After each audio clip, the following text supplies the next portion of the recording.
Hello po mga kananay. Good day po sa inyo. Kung araw man dyan. Sa amin dito ay araw talaga. Ngayon po ay habang ako'y nagpapagaling ng aking katawan ay nakikinood ako dito sa aking panganay na nagaluto. Yan po ang kanyang lulutuin. Ayan ang ipaulam ko kay mother. Bangos. Bangos. Sorry. Yang ng lapu-lapu na brown. Ito po ang kadalasan naming binibili nung unang panahon na nagabili ako.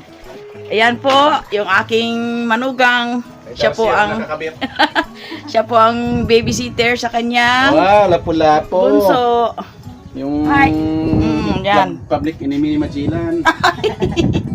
At saka ang ihalo daw niya ay yung yung pechay na kinuha niya sa kanyang garden. Ayan po. Yan. Oy, babysitter na lang si yan. Oh, May tarsier. tarsier daw, hindi naman Yan, saan? Yan. Oy. Ohoy. Wala na magawa si Papa kasi si Mama nagtrabaho na si Mama. Naku. Kakakuha ko lang din doon. Yan. Habang ako naman po ay nagalinis ng bigas. Kananay. Ito. Hindi pa po ako makakatrabaho na medyo mabigat. Kaya dito na lang po ako maglinis ng bigas. Kasi yung bigas kailangan talagang linisan. Namin may kaunting bato. Yan nga kananay. Kasi may kami dito. May bisita. Yan po. Sarap ang ulam. Lapu-lapu. Ayun ang request sinabawan Lapu-lapu with pitsay na may kamatis. Ay, sarap yan. Ilagay mo na ako. Mga kananay, tapos na po yung pagluluto ng panganay ko, Sister Mary. Ayan po yung kanyang niluto na hinanda doon sa aming bisita. Yan. Yung lapu-lapu with pitsay. Saka yung bangus na asim ay kamyas. Yun. Ako po mga kananay ay kakain lang. Mga kananay, ako ngayon ay nag-iisang kumain kasi si Jean ay doon sa kanilang bahay. Hindi pa ako nakapunta doon. Dahil katatapos lang po ako kagaling lang po ako ng tulog. Nagpahinga muna. Kaya bigyan ko ng kapahingaan muna yung katawan para balik sa normal. Hindi na ako magtrabaho ng mga mabibigat. Yun po yung tulong-tulong lang din daw kay Sister Mary sa asikaso sa kusina. Ngayon po mga kananay ay kakain muna ako. Kain po tayo. Ito po mga kananay. Kain po tayo at saka mag-ulam ng isdang sariwa dito sa Bulacau. Ito mga kananay yung aking ulam. Lapu-lapu. Yan. Thank you Lord sa mga pagkain sa araw na aming pinakain.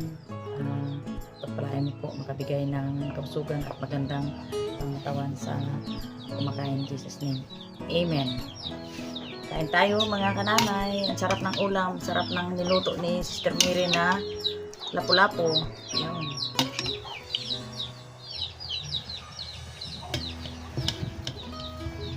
Ito maganda ang lapu-lapu na hid. Yung ulo ng lapu-lapu. Ako po mga kananay ay magkamay lang. Masarap ang sa kamay na pag kumakain ka. Ito ang namin talaga. Sarap.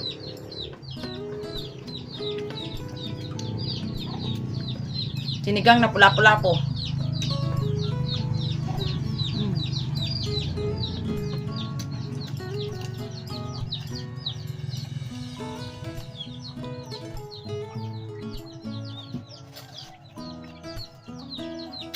Sarap ang kamatis.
Ayun mga kananay, tuloy po ang kain ko.